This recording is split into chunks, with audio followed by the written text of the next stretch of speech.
Hey there, comic book fans. Back from the comic shop again this week. Another early morning comic book haul. I was there yesterday. Um, another big, 2 big weeks in a row with 9 comics this week. So not as many first issues as last week, but a lot of second and thirds, I think. But let's start, as we always do, with my top of the printer comics. I had these up there all week. What is this? Savage Dragon 61. With that 90s coloring on it. Eric Larson doing the whole thing there. You know, 90s coloring, I mean, late 90s coloring, mid to late 90s coloring when everybody was first going digital. If you look at every single muscle has its own shading there. That was just how things were done back then. But you know what it was? Now we have more colorists who are painters. Back then, there was a lot of colorists who were comic book colorists learning the how to do it digitally and learning how to paint, kind of. And they didn't quite understand unified color. So every little bit had its own light source. Every little muscle had its own light, dark, and highlight. And then, of course, we've got Fantastic Four. Is 236? 236. 20th anniversary, double-sized issue. Byrne and Austin doing that one. So I had these up there all week on my on top of my printer. Now I'll put them away and put 2 new ones out there. All right, let's see what we got this week. We're going to start with Zander Cannon's Sleep, issue number 5.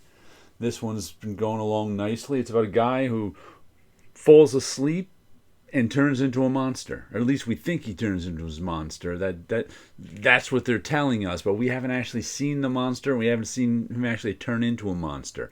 We see him like desperate and falling asleep, and then waking up being desperate, and a monster has just attacked this town he lives in and killed people and stuff. So this one's been pretty fun. I've enjoyed it. It's black and white with some red in it. What the hell is going on here, Zander Cannon? This is literally driving me crazy. Michael Fisher, there's some pull quotes on the back. But I liked his Kaiju Max a lot. And now I'm enjoying this one. We'll see where it goes. Then we've got Quick Stops Volume 3, Number 2. I don't think I ever got any of the Quick Stops Volume 1 and 2. I didn't notice them. This is the View Askew universe with Kevin Smith, and I think this issue is a tribute to Shannon Doherty, who worked with Kevin Smith on I forget which movies she worked with him on, but I think she died a couple years ago. There she is in the back too.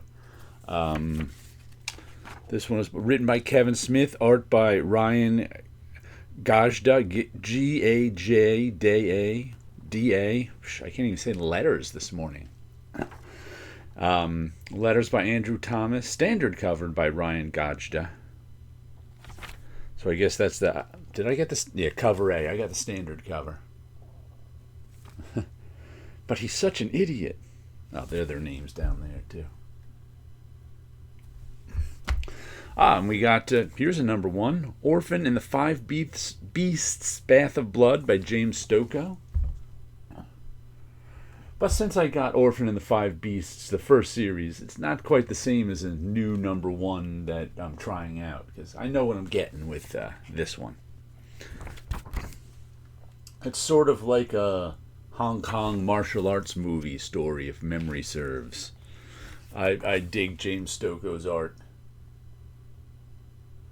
I think this one was about, kung fu masters fighting each other, and Orphan was a person who studied this kung fu style under a master, and then she had to go hunt down the other masters who went rogue, sort of thing. So that ought to be a good read. And then I've got the Scott Koblish cover on the New History of the DC Universe, number 3. Was it Dr. Manhattan there, even? That's right, they worked the Watchmen into there's the wraparound. And this connects with the other 2 covers. And there's one more cover coming out. Matter of fact, I liked issue 3 a lot. I mean, issue 2 a lot. I thought that was a very, very, very well drawn issue. Who's doing it? Michael Allred is one of the artists. I can't remember who the second artist is. Let me see if I can find the credits for you.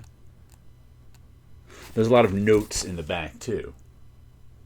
This is all about making sense of DC's continuity. This one's got no Allred. Pencilers Dan Jurgens and Doug Mankey. Inkers Norm Rapund and Doug Mankey. Colorists John Kalis and David Barron, and Todd Klein is the letterer. I've been buying these because Scott Koblish covers, a friend of mine from my Marvel days.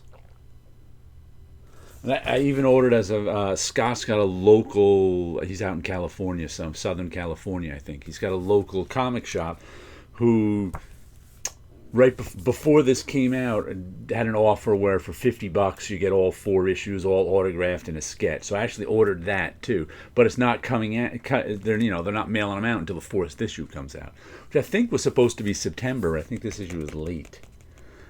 So I look forward to getting that. I'll have another copy of all 4 issues, except autographed and with a sketch. I've got Monstrous issue number 60.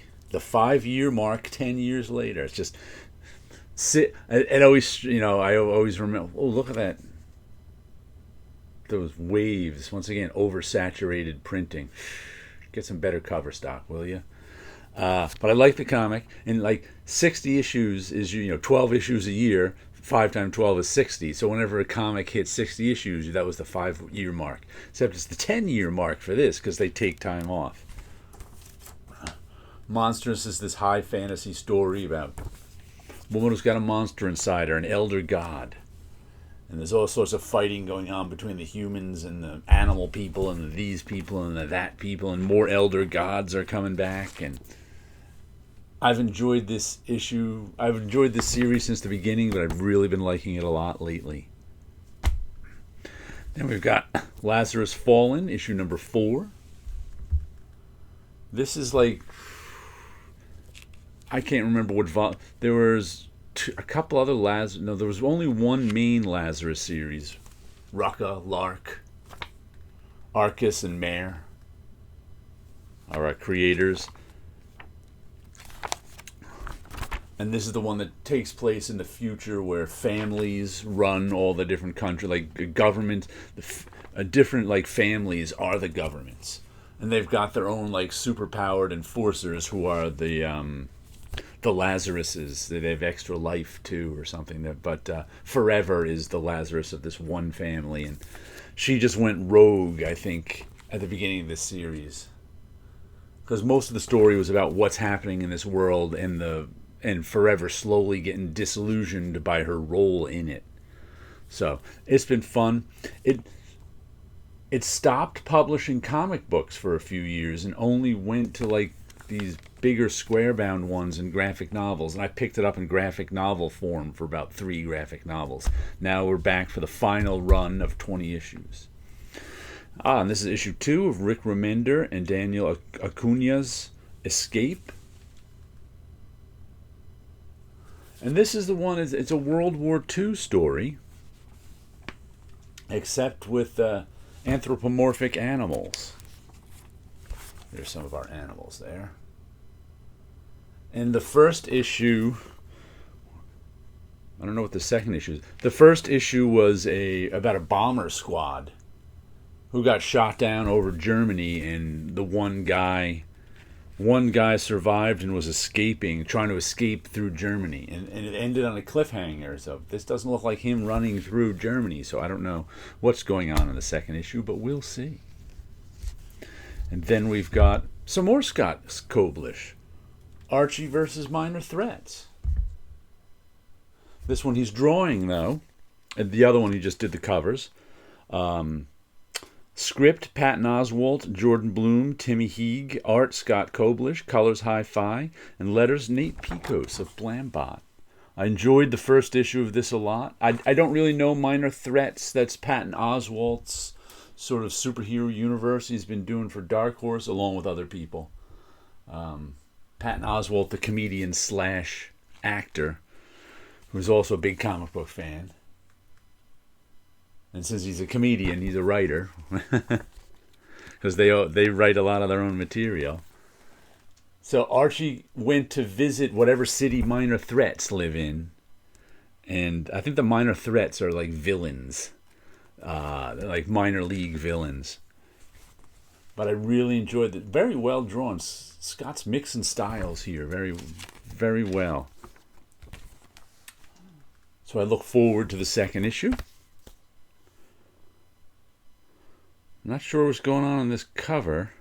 Besides Archie finding himself with a bag of money and her looking at him through like a soda can telescope. Not sure what that is. Let's see, the last thing we got is Beneath the Trees Where Nobody Sees, Rite of Spring, number 3.